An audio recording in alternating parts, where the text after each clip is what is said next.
On Christmas Eve, while setting up dinner for 30 family members, my neighbor cut the power line to my house because he was tired of the noise.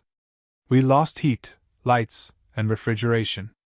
I had a backup generator and called the authorities, who discovered he had tampered with multiple homes' power.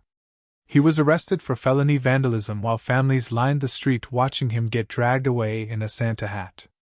I live in a quiet neighborhood just outside Harrisburg, Pennsylvania. My wife Samantha and I bought this house 15 years ago. It's a good, sturdy place. Not a mansion, but big enough for family gatherings. And every year since my parents passed, we've hosted Christmas Eve dinner. It's my way of keeping the family together. This year was going to be the biggest yet. 30 people. Cousins driving in from New Jersey. Samantha's parents from Pittsburgh. Even a couple of our older neighbors, like Mrs. Adler, who didn't have anywhere else to go. It wasn't just about food and presents. My daughter Jenna was planning to announce her engagement. She and her boyfriend, well, fiancé now, had been waiting for this night. We pulled out all the stops. Tables and chairs rented. 2 turkeys, a honey ham, sides galore. The entire house and yard decorated. Lights wrapped around the trees and porch rails. Outdoor speakers playing soft Christmas carols. Nothing wild. No booming music. No blinking strobe lights. Just warm, classic decorations. But it was enough to annoy Greg, my neighbor to the right. Greg moved in about 3 years ago after his divorce. At first, he seemed like a regular guy. Kept to himself. Mowed his lawn. Nodded hello. But once December rolled around, every year, he turned into a miserable old Grinch. First Christmas, he complained about my porch lights being too bright. Second Christmas, he left a note asking me to keep it down, because he was a light sleeper. This Christmas, he upped the ante. Loud sighs when we were outside. Shutting his blinds aggressively. One time he actually walked over and told me my circus decorations were hurting his property value. I tried to be civil. I really did. I'm happy to shut the music off by 9 p.m., I told him. It's just for a few weeks a year. He shook his head, said, some people don't respect peace and quiet anymore. After that, he stopped talking to us entirely. But I never thought he'd do what he did. December 24th, for 10 p.m. The family had started arriving. Kids were laughing in the backyard, bundled up in jackets and scarves. My cousin Todd, who's an electrician, was helping me move some heaters around to keep the older folks comfortable. Inside, Samantha and Jenna were arranging the food. The house smelled amazing. Then, everything went black. The lights. The music. The heaters. Even the inflatable snowman outside collapsed with a long, sad wheeze. For a second, nobody panicked. We thought it was a power outage. It happens sometimes in winter. But something felt wrong. Todd ran to check the fuse box. Everything looked fine inside. That's when he stepped out back to check the main line. 5 minutes later, he came back, face pale. It's not a grid issue, he said. Your line's been cut. My stomach sank. I followed him out. Sure enough, the main power line running into the side of the house had been sliced clean. Not frayed. Not chewed by animals. Clean cut. With tools. I looked down. Fresh footprints in the snow. They led straight to the fence line between my property and Greg's. Inside the house, the temperature was dropping fast. The food, which had taken days to prep, would start spoiling soon. The kids were starting to shiver. That's when Samantha, calm as ever, put her hand on my shoulder. Use the generator, she said. Bless that woman. Years ago, after a week-long power outage, I'd invested in a backup generator. Todd and I rushed to the shed, yanked the tarp off, and fired it up. Within minutes, the house hummed back to life. Heat. Lights. Music. All back. But the mood had shifted. The family knew something was wrong. Even the kids could feel it. My daughter came up to me, nervous. Dad, I saw Greg walking around the side of the house earlier. I thought he was just out with his dog. That was it. I called the police. When I explained the situation, that someone had deliberately cut the power line to a house full of guests, including children and elderly folks, they took it seriously. While waiting for them, I paced the yard, following the boot prints in the snow. They were clearly Greg's. Size, tread pattern, matched the boots I'd seen him wear when shoveling. When the officers arrived, I showed them the line, the footprints, and told them about Greg's history of harassment. Before they could even head next door, Mrs. Adler hobbled over with her son. My Christmas lights went out yesterday, she said. I thought it was just a bad strand, but now I'm not sure. The officers decided to inspect a few nearby homes. 3 others reported weird outages or lights blowing unexpectedly in the last 2 weeks. One officer turned to me. I think this guy's been cutting lines for days. 2 officers approached Greg's house. They knocked loudly. No answer. But the living room blinds were open just a crack. You could see Greg sitting in his recliner, arms crossed, watching the whole scene unfold. Wearing a bright red Santa hat. The cops knocked again, harder this time. Still no response. Finally, one officer radioed in. Given the tampering on multiple homes and the immediate danger, seniors, kids, cold weather, they had probable cause. They opened the door and went in. It didn't take long. In Greg's garage, they found a pair of insulated wire cutters with bits of plastic that matched my power line's coating. When the officers walked Greg out in cuffs, the entire street was gathered outside. Word had spread fast. Some were still in their holiday sweaters. Kids in pajamas held mugs of cocoa. Half the crowd was filming with their phones. Greg tried to protest. It was just a prank. I didn't mean for anyone to get hurt. Nobody bought it. Mrs. Adler's son shouted. Real funny, Greg. Someone else yelled. Hope Santa brings you a lawyer. The kids, God bless them, started chanting. Grinch. Grinch. Grinch. Greg kept his head down, the Santa hat still perched stupidly on his head as the officers put him into the cruiser. Turns out, Greg had been cutting or damaging power lines at 5 different houses over the past 2 weeks. He'd even messed with Mrs. Adler's extension cords. He was charged with felony vandalism, reckless endangerment, trespassing, and for some reason, tampering with utility services, which apparently carries heavy penalties here. His bail was high. His insurance refused to cover his legal fees because the acts were intentional and criminal. He also had to face the Homeowners Association, which slapped him with additional fines for property damage and creating safety hazards. Despite the drama, my family pulled together. Once the generator kicked in, we went back to the party. Jenna made her engagement announcement. People cheered. Samantha popped a bottle of champagne we'd been saving. And outside, the police cruiser's lights lit up the snow, casting a red and blue glow over the whole block. It wasn't the Christmas Eve I planned. But it was one we'll never forget. The days after Christmas were anything but peaceful. Greg made bail by the 26th. I don't know who paid it, maybe his brother or a friend. But suddenly, he was back home. Same recliner. Same glare through the blinds. No Santa hat this time. At first, I thought he'd keep his head down, knowing the whole neighborhood had witnessed his arrest. I was wrong.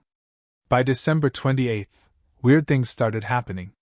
My trash cans were knocked over, twice. Samantha's car windshield had a deep scratch that hadn't been there before. Footprints in the snow around our backyard again. I called the police each time, but without hard evidence, they couldn't do much. Meanwhile, Mrs. Adler's son installed motion cameras on her property. I added some too.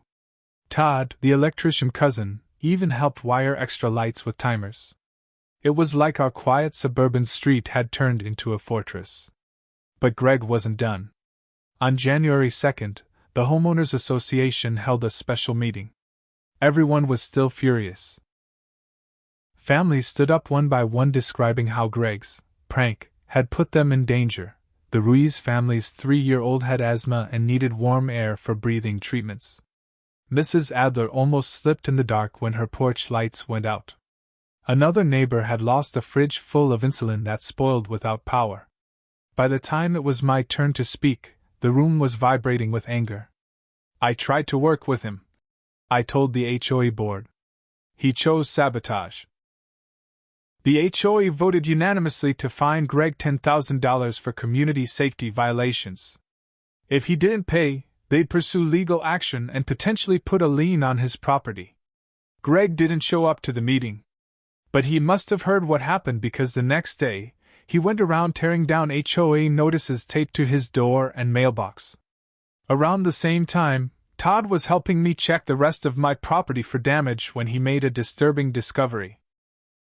Underneath the back deck, near the generator hookup, he found fresh prime marks on the gas line. Someone had tried to tamper with the gas supply. My stomach twisted. That wasn't just vandalism anymore. That was potentially deadly. We called the police immediately. They took it far more seriously this time. A detective came out instead of a patrol officer. He inspected the gas line, took photos, and advised us to stay somewhere else for a few days while they investigated. Samantha, Jenna, and I packed up and stayed at a hotel.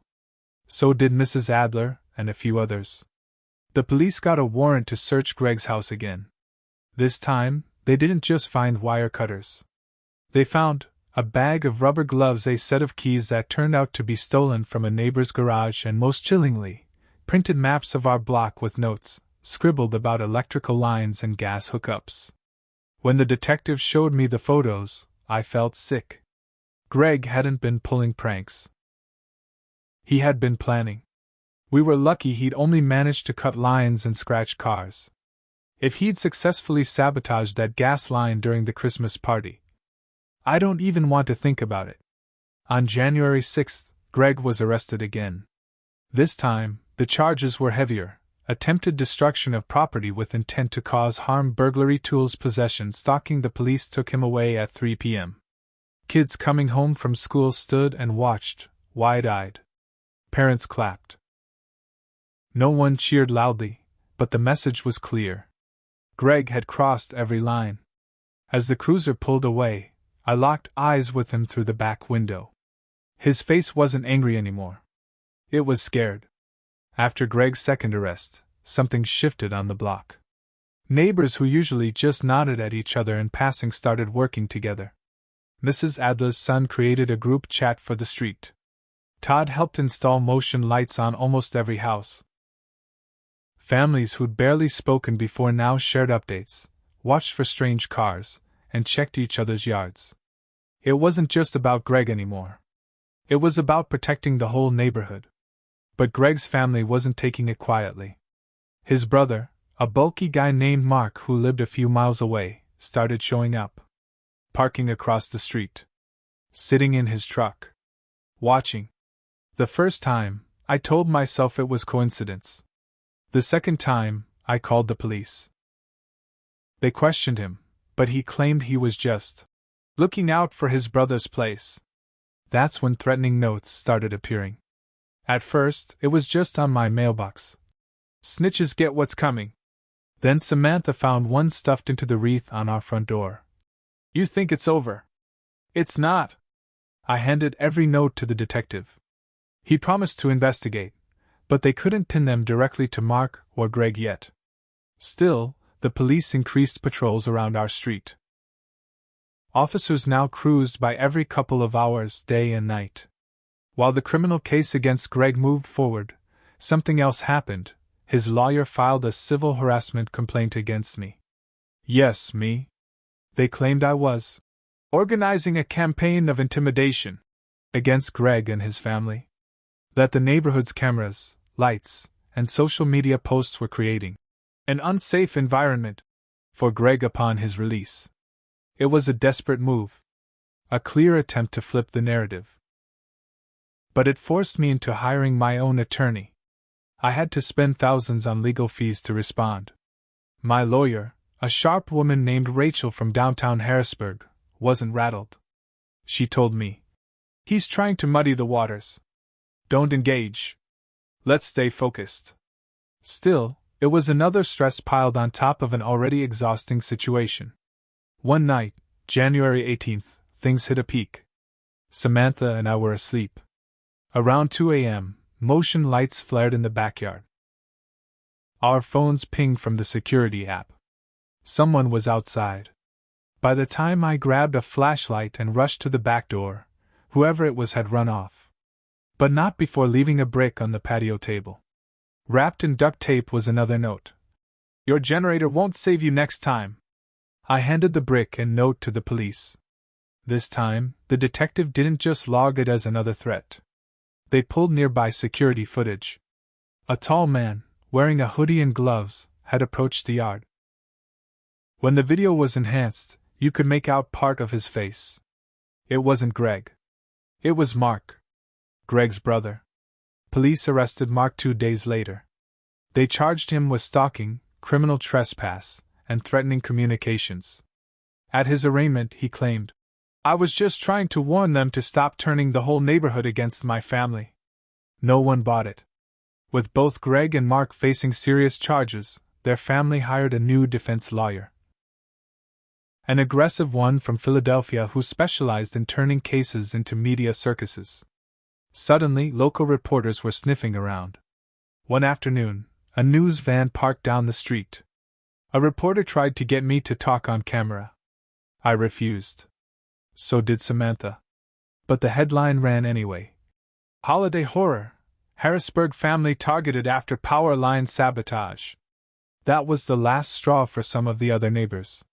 They started preparing their own civil suits against Greg and Mark. For property damage, emotional distress, and more. It wasn't just my fight anymore. By early February, Greg's house was basically a fortress. Curtains drawn. No lights at night. His trucks sat in the driveway, gathering snow. But inside, his family wasn't staying quiet. His defense attorney started filing motions claiming mental distress and community harassment. They tried to paint Greg and Mark as victims. They even accused me of leading a vigilante-style harassment campaign. It backfired. The HOA voted to begin foreclosure proceedings for unpaid fines and community damages. Greg hadn't paid a cent of the $10,000 fine. He now owed even more because of legal fees and penalties. 5 other families on the street joined me and Mrs. Adler in preparing a joint civil lawsuit. Our attorney, Rachel, took the lead. "This will be slow," she warned. "But we have them cornered."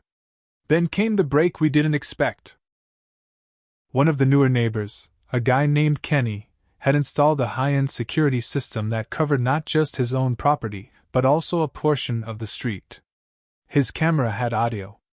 It had picked up Greg and Mark talking in the alleyway behind the block about the gas line attempt, the night they tried to sabotage my generator. Kenny turned the footage over to the police and our attorney. It was clear as day, Greg. Cutting the line was easy. They think a generator makes them safe.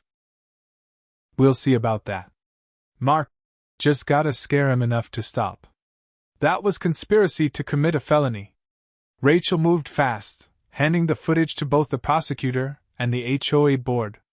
By mid-February, the district attorney filed new charges against both brothers: conspiracy to commit property destruction, conspiracy to commit endangerment, multiple counts of criminal trespass. The judge revoked Greg's bail. He was rearrested and taken back into custody. Mark's bail was doubled. His lawyer tried to appeal. Denied. At the same time, the civil lawsuit gained momentum.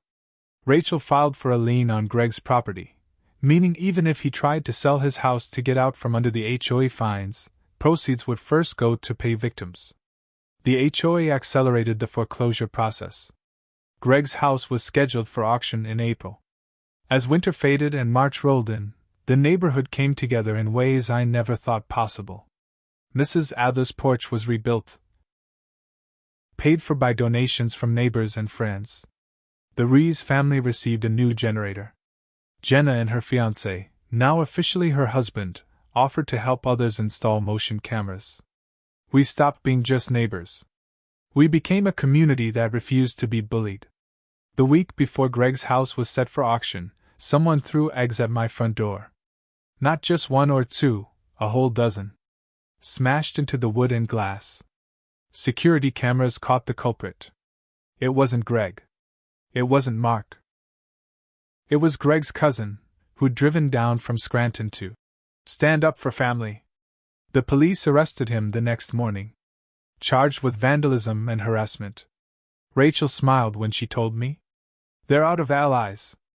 They're desperate. A cool spring morning. Neighbors gathered across the street as Greg's house went up for auction. The sheriff's sale was public. The auctioneer stood at the curb. People whispered in small groups. Greg was not there. Neither was Mark. Both were in custody awaiting trial. Bidding started. A property investor from out of town won. Cash deal. By noon, the house was sold. A sold sign went up. Strangers took pictures. For the first time in months, Greg's property was no longer his. Some neighbors clapped quietly. No cheers. Just relief. But for me, it wasn't fully over yet. In May, the civil case came to a head. Greg and Mark's defense team tried everything to delay, but the judge was having none of it. Between the security footage, the audio recording, the physical evidence, and the trail of police reports, the case was airtight. The judge awarded $75,000 to my family for property damage, emotional distress, and legal fees. $20,000 to Mrs. Adler for her damages and distress. Smaller amounts to the other families involved. $5,000 in punitive damages against Mark personally for his stalking. Because Greg had already lost his house, the lien kicked in. The proceeds went directly to the victims. His lawyer tried to protest. The judge shut him down. Actions have consequences, even for people who think they're above the law. Greg's criminal trial wrapped in June. The jury took less than 4 hours to convict him on felony vandalism, criminal conspiracy, attempted property destruction, reckless endangerment. He was sentenced to 8 years in state prison. Mark took a plea deal. He got 2 years plus probation. His cousin, the egg thrower, got community service and a restraining order preventing him from coming near my family or the neighborhood. Now, here's where I admit I wasn't perfect either. During the height of all this, back in January, I'd made some posts on social media venting about Greg and his family. I didn't name them directly, but people figured it out. That's what allowed Greg's lawyer to file that harassment claim against me. Even though it didn't go anywhere legally, it cost me thousands in extra legal fees. Rachel warned me. Next time, no public comments. Let the law handle it. I learned the hard way. By July, the street felt whole again. Mrs. Adler's new porch had blooming flower boxes. The Ruiz family threw a block party. Kenny helped neighbors upgrade their security systems. At cost. My family? We took a long vacation to the Outer Banks. Just peace. No courtrooms. No police reports. No looking over our shoulders. Jenna and her husband even found out they're expecting first grandchild. As for Greg's old house, the investor flipped it and sold it to a young couple with 2 kids. Good people. Hardworking. Grateful to be there. Sometimes, late at night, I glance at that house. I think about how one man's bitterness nearly tore our whole block apart. But it didn't. We stood our ground. We rebuilt. And Greg?